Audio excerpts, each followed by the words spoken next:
사도신경으로 우리의 신앙을 고백함으로 3월 30일 화요일 사순절 기도회를 시작하겠습니다. 나는 전능하신 아버지 하나님, 천지의 창조주를 믿습니다. 나는 그의 유일하신 아들 우리 주 예수 그리스도를 믿습니다. 그는 성령으로 잉태되어 동정녀 마리아에게서 나시고 본디오 빌라도에게 고난을 받아 십자가에 못 박혀 죽으시고 장사된 지 사흘 만에 죽은 자 가운데서 다시 살아나셨으며 하늘에 오르시어 전능하신 아버지 하나님 우편에 앉아 계시다가 거기로부터 살아있는 자와 죽은 자를 심판하러 오십니다. 나는 성령을 믿으며 거룩한 공교회와 성도의 교제와 죄를 용서받는 것과 몸의 부활과 영생을 믿습니다.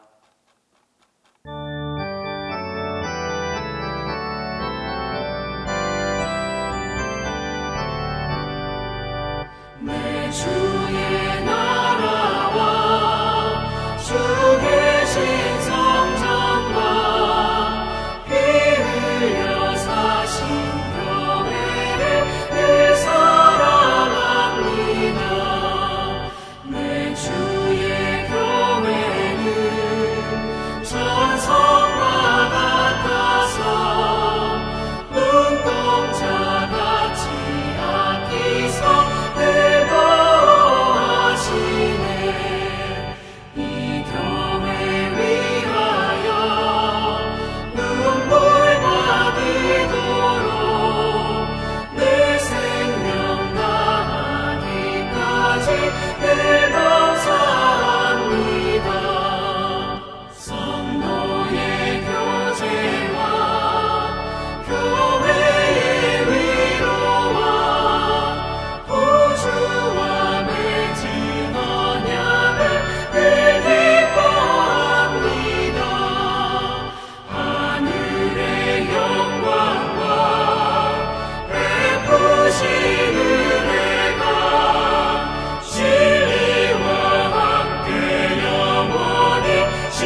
공동기도를 다 함께 합니다.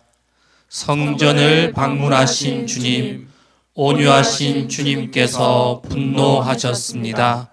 성전에 가득한 짐승들, 성전 안에서 착취를 일삼고 돈독이 오른 자들을 사정없이 내쫓으셨습니다.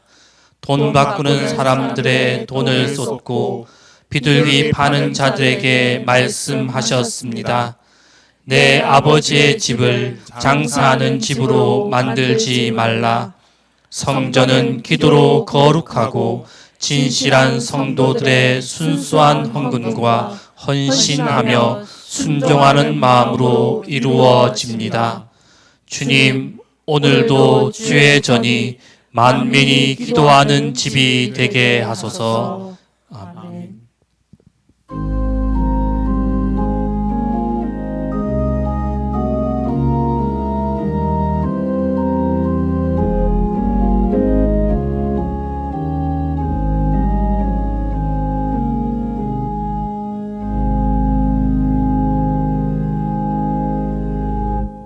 세상의 모든 것을 창조하시고 운행하시는 주님, 이곳 저곳 꽃이 활짝 핀 봄을 볼 때마다 주님의 살아계신 손길을 느끼게 됩니다.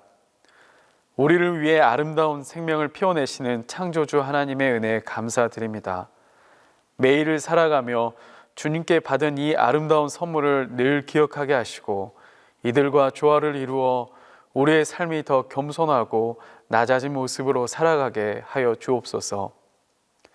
예수님의 고난을 묵상하는 사순절, 우리의 삶을 되돌아봅니다. 때때로 우리들의 삶이 바빠 주님의 음성을 외면하고 살진 않았는지, 우리 주변에 여전히 고통 속에 있는 이웃의 아픔을 못 느끼고 살진 않았는지 다시 한번 돌아봅니다. 자신을 내어놓고 묵묵히 십자가의 길을 걸어가신 예수님을 생각하며 겸손히 우리도 따라가게 하여 주옵소서. 세상의 거친 풍파에 딱딱하게 메마른 마음을 깨트려 주시고 주님을 따라 생명을 얻는 부활의 자리까지 나아가게 하여 주옵소서. 주님, 저희는 여전히 코로나로 인하여 불안하고 흔들리는 시대를 살아가고 있습니다. 세상은 곧 모든 것이 회복될 것이라 장담하지만 사람의 방법은 모래성과 같고 공허합니다. 주님이 주시는 회복과 능력만이 진정한 해답임을 믿습니다. 이 땅의 모든 아픔을 아시는 주님, 한 곳도 한 사람도 빠짐없이 주님의 손으로 치료하여 주시고 주님의 교회가 다시 일어나 모두 모여 기쁨의 노래를 부르게 하여 주옵소서. 주님의 크신 능력을 경험하게 될 줄 믿사오며 살아계신 예수님의 이름으로 기도드립니다. 아멘.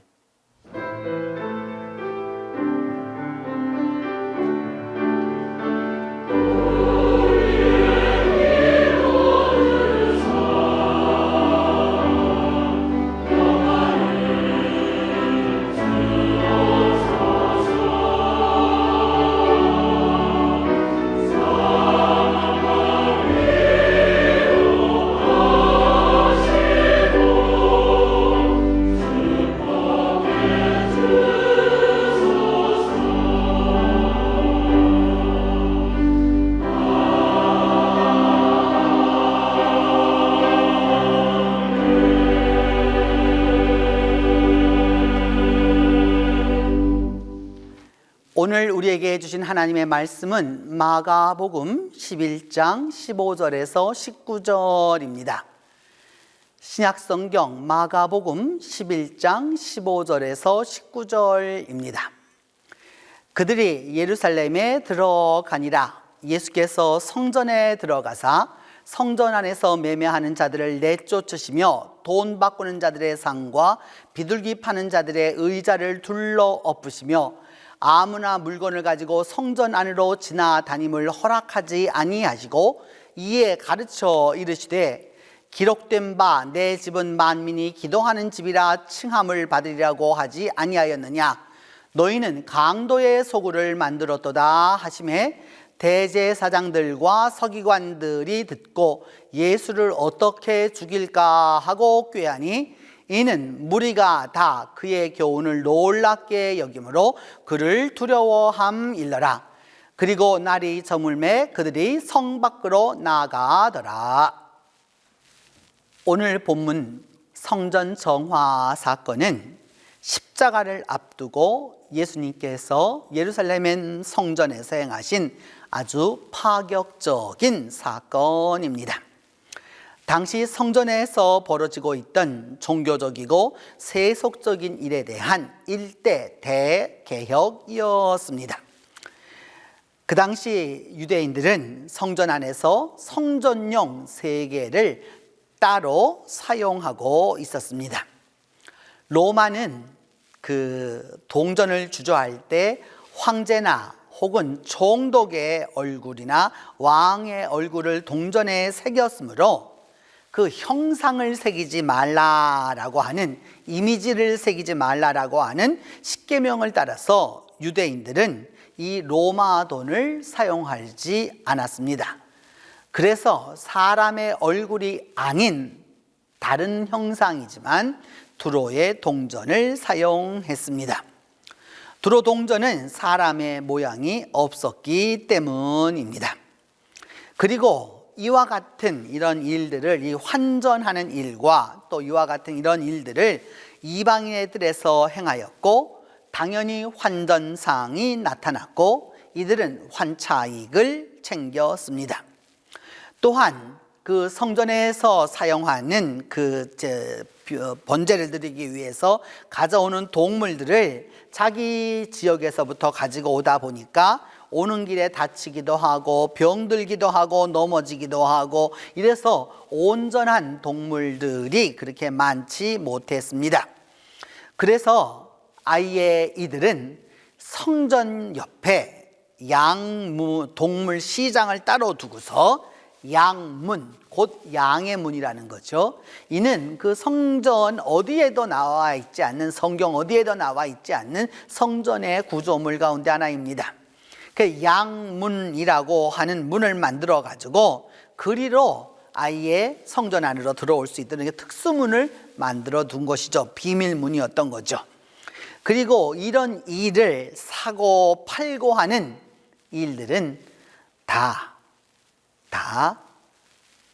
이방인의 뜰에서 이루어졌습니다.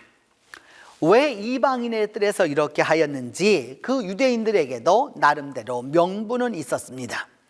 우상을 섬기지 말아야 하기 때문에 그 황제의 얼굴이 새겨져 있고 왕의 얼굴이 새겨져 있고 신의 아들이라고 말하는 이들을 위하여서 자기들은 그 형상을 만들지 말고 섬기지 말라는 계명을 지키기 위해서 두로의 동전을 사용했고, 하나님께 온전한 것을 드리고자 좋은 동물들을 팔았기 때문에 나름대로 신앙적 방패막이가 있었습니다. 그리고 이런 일을 이방인의 뜰에서 행함으로써 만민이 기도하는 집을 유대인들만의 예배 처소로 차별하고 또한 억압했습니다. 성전은 성전이로되 유대인들이 거하는 지역이 아니고 이방인들이 거하는 것일 뿐만 아니라 그 이방인들이 그 이방인의 뜰을 넘어서서 이제 여인의 뜰로 들어서게 되면 돌로 쳐 죽인다라고 하는 그러한 이런 패를 만들어서 붙여 두었습니다. 유대인은 아니지만 하나님을 예배하고 기도하고자 하는 이들이 찾아왔지만 그들이 허락받은 장소는 예배를 드릴 수 없게 돈을 가지고 환전을 하는 환전상들이 즐비하고, 또한 동물들을 서로 팔고 사는 아주 시장터의 이러한 것이었습니다. 이런 곳에서 유대인들은 장사로 말미암아 이익도 챙기고 또 면죄부도 얻었습니다. 유대인들의 그 간교한 계산 속이 잘 드러납니다. 신앙적으로 자기들은 정결하고 자기들이 드리는 예배는 거룩해야 하는 곳이기 때문에 저 이방인의 뜰에서 그 모든 것을 행함으로 말미암아 나하고는 상관없다 라고 이렇게 만든 것입니다. 이것을 보신 예수님은 분노하시고 또 분노하셨습니다. 성전에서 이들 모두를 갖다가 다 내어 쫓으시고 돈을 갖고 있던 그걸 다 쏟아버리셨고, 내 아버지의 집을 장사하는 자의 구렬로 만들지 말라고 하셨습니다.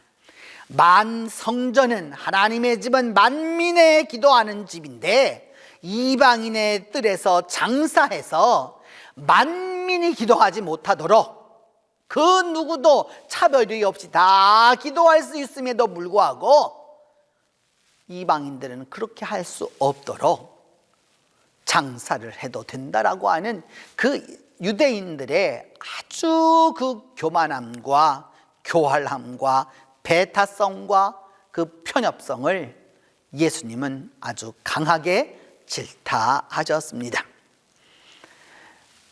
왕으로 예루살렘에 입성하신 그 예수님은 이제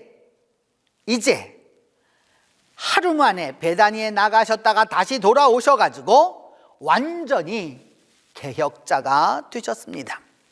유월절을 지키려고 예루살렘에 온 한 갈릴리인이 아니라 열렬한 신앙의 개혁자가 되셨습니다. 성전 이 정화 사건을 통하여서 예수님은 당시 타락하고 또 타락한 그 성전의 개혁자가 되셨습니다. 신앙을 개혁하고 그 믿음을 혁신하는 종교 개혁가가 되셨습니다. 주님은 이 유대인들의 간교함과 폐쇄성에 대하여서 분노하셨고, 그래서 그 모든 것들을 회파하시면서 상을 뒤엎으셨습니다. 그렇지만 예수님은 성전 자체에 대하여는 분노하지 않으셨습니다. 성전은 대헤롯이 유대인에게 치어준 것입니다.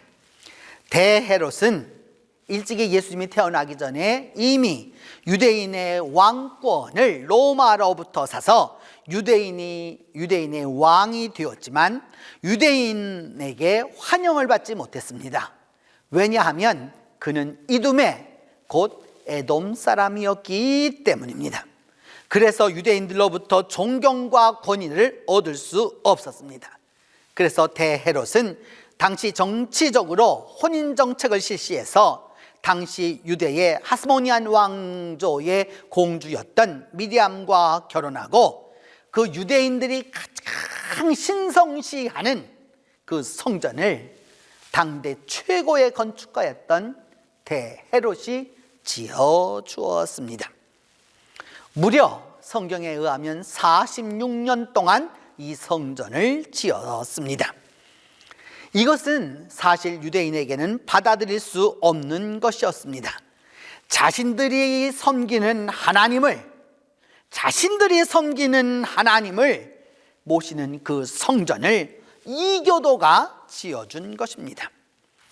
하지만 예수님은 이것에 대하여서 전혀 문제 삼지 않으셨습니다. 오히려 그 성전 안에서 벌어지는 비신앙적인 비성경적인 일에 대하여서 분노하셨습니다. 여기에 예수님의 지혜가 있습니다. 성전은 비록 헤롯이 지어주었을지라도 받아들였고, 그 성전의 본질에 대하여서는 아주 강하게 그리고 예민하게 행동하셨습니다. 예수님에게 있어서 중요한 것은 성전 겉이 아니라, 겉으로의 이 성전이 아니라 내적인 성전이었기 때문입니다. 외적 성전이 중요한 것이 아니라 내적인 성전, 하나님의 집이 중요했기 때문입니다. 오늘도 여러분, 참된 믿음은 안에서부터 시작합니다. 속으로부터 변화해야 합니다.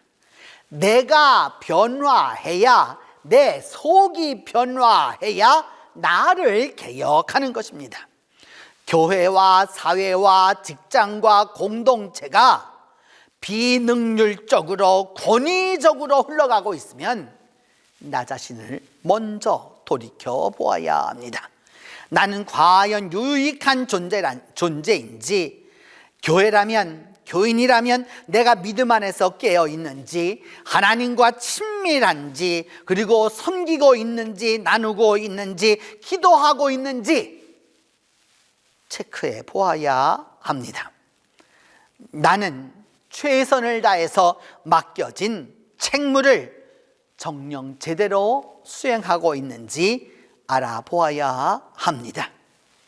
내가 깨끗해지고 내 안이 정결케 되고, 그리고 나서 내가 바뀌고 나서야 변화의 역사가 일어나는 것입니다. 믿음 안에서 영적 변화가 일어나기 때문입니다. 성령으로 인한 변화가, 말씀으로 인한 변화가, 예수 그리스도를 통한 변화가 바로 내 자신 속에서 일어나 믿음의 개혁을 이루어 가는 것입니다. 여러분, 믿음의 근본이 무엇입니까? 신앙의 원천이 도대체 무엇입니까? 바로 십자가입니다. 성경입니다. 물론 큰 교회당, 아름다운 그 찬양대, 안락한 분위기, 잘 준비되어 있는 예전, 이 모든 것 다 소중합니다. 그리고 또 그렇게 소중하게 준비도 해야 합니다. 하지만 이 모든 것의 뿌리인 십자가를 놓치면 안 됩니다. 어거스틴 수도원에서 지난 500년 전에 수도자 루터는 십자가를 바라보면서 수없이 회개하고 회개했습니다. 그 당시 회개라고 하는 것은 고해소를 찾아서 고해 신부에게 자신의 그 죄를 다 고해하는 것이었습니다.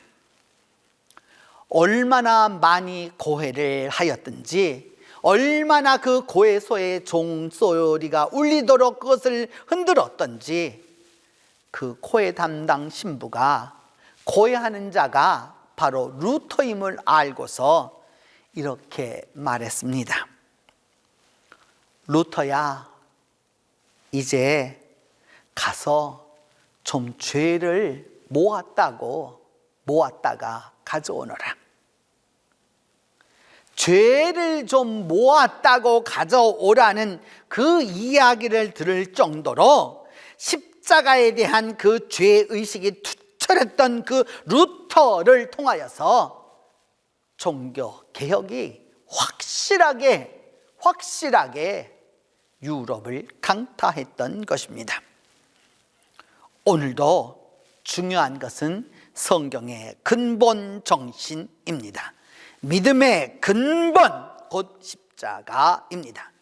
십자가를 자랑할 수 있고 십자가 앞에 바로 설 수 있을 때 믿음이 바로 서고 신앙이 건강하게 되는 것입니다.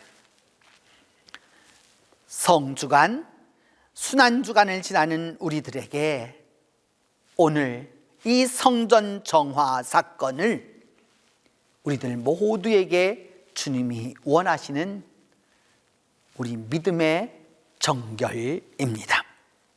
믿음의 정결은 내 안에서 옵니다. 그리고 그 정결함이 나 자신을 변화시키고 내 가정을 변화시키고 교회를 변화하고 사회를 변화하고 나라를 변화시키고 세계를 변화시키는 것입니다. 오늘 이 성전 사건을 통하여서 십자가의 길을 가며 자신을 정결케 하고 믿음을 정결케 하는 그 사람에게 만민의 기도하는 집이 되는, 교회가 다시 만민의 기도하는 집이 되는 그 하나님의 역사가 함께하게 될 것입니다. 기도하겠습니다. 첫 번째는 이 성주간을 지나는 우리 모두에게 하나님이 한없는 사랑을 베풀어 주시길 위하여 기도합니다. 하나님의 사랑과 하나님의 인내하심과 하나님의 은혜로우심이 있어야 우리가 살아갈 수 있습니다. 두 번째는 우리 모두가 십자가로 나 자신을 먼저 정결하게 해달라고 기도하겠습니다. 왜냐하면 우리 모두는, 우리 각자는 다 하나님의 전이라고 성경은 말씀하고 있기 때문입니다. 나 자신, 곧 하나님을 모시고 있는 하나님의 전인 나 자신을 정결케 해달라고 함께 기도합니다. 이 정결한 십자가의 신앙으로 하나님과 다시 화목하게 해달라고 우리 같이 기도하겠습니다. 함께 기도합니다. 하나님 아버지, 이 시간 주님의 그 사랑과 긍휼과 은총과 인내하심을 기대하고 간구합니다. 우리 모두에게 주님의 그 한없는 사랑을 베풀어 주시옵소서. 주님의 그 끝이 없는 긍휼을 우리에게 더하여 주시옵소서. 주님의 인내하심과 은혜로우심을 우리에게 베풀어 주셔서 우리 모두가 다 주님 안에서 사랑의 존재로 거듭날 수 있도록 하나님이 은혜의 은혜를 베풀어 주시옵소서. 하나님을 모시고 있는 하나님의 전인 우리 자신을 정결하게 할 수 있도록 하나님이 도와주시옵소서. 하나님, 우리의 믿음과 우리의 기도와 우리의 언어와 우리의 생각과 우리의 지식과 우리의 믿음이 다시 한번 정결하게 될 수 있도록 하나님이 함께 하여 주시옵소서. 내 집은 만민의 기도하는 집이라고 말씀하셨던 그 주님께서 우리 자신이 하나님의 전이 되어서 만민이 기도할 수 있도록 은혜를 더하여 주시옵소서. 주님, 유대인들처럼, 대제사장들처럼, 서기관들처럼, 바리새인들처럼 성전을 더럽게 하고 이방인들에게는 차별하며 같은 하나님을 섬기면서도 그 안에서 차별이 있었던 그 어리석은 죄를 범하지 아니하도록 하나님, 우리 모두를 정결케 하여 주시옵소서. 그리하여서 우리 모두가 다 하나님 앞에 차별 없이 하나님 앞에 기도할 수 있도록 하나님께서 함께 하여 주시옵소서. 주님, 이 정결한 십자가의 신앙으로, 이 깨끗한 십자가 신앙으로 우리 모두가 하나님과 화목할 수 있도록 하나님이 도와주시옵소서. 하나님, 이 사순절의 6번째 주간을 지나는 우리 모두에게 은혜의 은혜를 더하여 주시고 사랑의 사랑을 더하여 주시고 정결함의 정결함을 더하여 주셔서 우리 모두가 다 우리의 화해자이신 예수 그리스도를 통하여서 하나님과 화목하도록 은혜를 베풀어 주시옵소서. 한국교회를 기억하여 주시고 한국교회가 주님 안에서 다시 한번 십자가로 인하여서 화목하게 하여 주시고 하나님과 화목됨으로 말미암아 교회의 교회됨이 되살아나는 역사가 있도록 하나님이 함께 하여 주시옵소서. 주님, 우리가 십자가에 죽어서 다시 주님과 함께 부활하는 그 역사가 이번 부활절에 경험할 수 있도록 하나님이 함께 하여 주시옵소서. 이제는 주님께서 가르쳐 준 기도로 오늘 기도회 마치도록 합니다. 하늘에 계신 우리 아버지, 아버지의 이름을 거룩하게 하시며 아버지의 나라가 오게 하시며 아버지의 뜻이 하늘에서와 같이 땅에서도 이루어지게 하소서. 오늘 우리에게 일용할 양식을 주시고 우리가 우리에게 잘못한 사람을 용서하여 준 것 같이 우리 죄를 용서하여 주시고 우리를 시험에 빠지지 않게 하시고 악에서 구하소서. 나라와 권능과 영광이 영원히 아버지의 것입니다.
주님